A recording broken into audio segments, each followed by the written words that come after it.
揾唔到錢嘅你，唔通咧係同你嘅金錢關係唔好？我同自己嘅朋友咧講下自己公司嘅產品，又唔知咧點開口，心入邊咧就會驚青被對方拒絕。大家好，歡迎咧翻到嚟快樂商道，我係 Penny 黃喜哲。上集同大家講到咧有關於點樣用空性去拆解內在小孩對我哋嘅影響。如果咧你未睇上集嘅話咧，記得 click 以上嘅連結睇翻啦。無論咧你睇咗之前咧嗰集未都好啦，今集嘅純乾貨3個種子方法嘅技巧，幫你咧擺脫內在小孩嘅障礙，令你賺錢更順利，賣嘢咧都更加有底氣。當你明白到你嘅人生所有嘅經歷都係空性嘅，所以咧你一直以為影響住你嘅經歷係唔存在，都係咧嚟自我哋自我嘅投射。咁我哋咧就可以透過運用種子法則，重新設定投射嘅程序。作為企業家嘅你，可能咧最想知道嘅係你自己咧又會唔會喺不知不覺中被你嘅潛意識影響住你咧？咁如果有，又可以點做？咁我今日咧就會同大家去分享3個最常見創業家咧會遇到嘅狀況，都會咧同我哋大家以為嘅內在小孩有關。而最尾嗰個咧係我近年教書嘅時候最多人聽到問嘅問題，所以咧記得留到最後。咁每一個狀況咧都提供一個咧種子法則嘅拆解方法。咁我聽過咧關於你同金錢嘅關係，好多嘅老闆賺唔到錢，就咧以為係咪童年嘅時候咧屋企嘅教育令到佢哋咧有錯誤嘅金錢觀啊？譬如啊，聽到媽咪話喂啲金錢係污糟嘅，可能咧阿爸同你講咧無奸不商，揾錢咧就係辛苦噶啦。因為咁樣咧令到自己同金錢嘅關係咧就變得唔係咁好，所以咧就冇動力去賺錢。其實問題嘅核心咧並唔係咧嚟自自己同金錢關係好唔好啊，反而咧係你對於自己工作上面有冇熱情。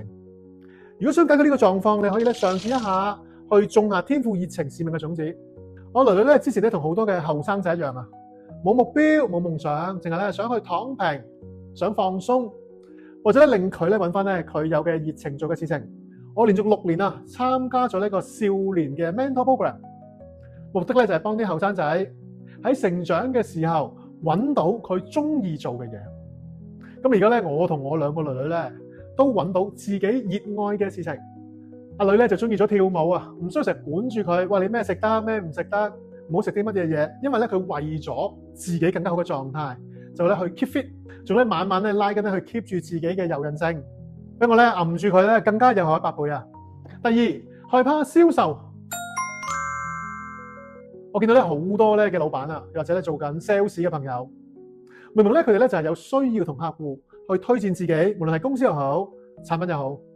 但好多時咧因為怕 sell 嘢，咁唔好話咧要去做 cold call 先啦，就連同自己朋友啊講下自己公司嘅產品好處都好，都唔知點開口。最主要嘅原因係因為咧佢哋內心入邊咧好驚被拒絕，呢個咧都係源於咧自己係唔係咧有自信。咁所以咧，如果想幫自己建立自信，最有效、最貼地嘅方法咧，就係種下咧令其他人建立自信嘅種子。平時咧要多啲留意身邊嘅人嘅言行舉止，見到有啲人咧做啲正嘅嘢，值得咧欣賞嘅地方，就要咧去開口話俾對方聽，喂，你呢樣做得好正喎！因為呢個咧可以令到對方建立自信，給予什麼，什麼就回返翻嚟啦。亦都因為咁樣，你就會種下咗自信嘅種子。你慢慢會發現喺不知不覺之間，你講嘅咧就會越嚟越咧有底氣。第3，拖延症。拖延症咧係近嚟咧好多人嘅通病。好多人咧細個嗰陣咧都有機會俾爹哋媽咪啊逼佢讀書，考試咧要好高分。咁啊喺考試測驗嘅時候攞到99分都好啦，都會驚俾爹哋媽咪鬧。而呢一份嘅精益求精嘅壓力，就咧養成今日完美主義嘅你，令你咧好驚失敗。創業本身就係一個咧試錯嘅過程，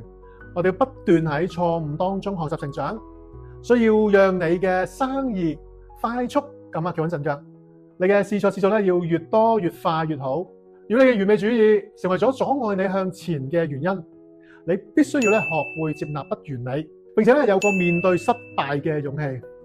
舉例啊，你身邊咧有個朋友可能咧試緊一個新嘅 project， 咁你去鼓勵佢先完成再完美，再幫對方咧去離開完美主義嘅糾結。最後，如果你都覺得你自己咧成日困喺某個局面中間，無論你幾努力，都咧好似行唔翻出嚟，咁可能咧你就係喺俾你自己嘅內在小孩左右緊你嘅決定啦。你有冇發現咧自己俾自己嘅過去乜嘢嘅經歷所困住咧？例如我知，等我咧幫你拆解一下，如果你都想學識咧點樣用因果系統去打破你舊有嘅劇本，開啟新嘅人生，記得留言改寫人生。頭10位留言嘅朋友，我會送一本關於種子法則入邊企業家經常犯嘅10個漏財深層地雷。下集見，拜拜。如果你中意我呢條視頻，記得 like 同埋 share 俾你身邊嘅朋友。我每星期都會同大家分享一啲新嘅內容。如果唔想錯過嘅話，記得 subscribe 我嘅 channel 啦。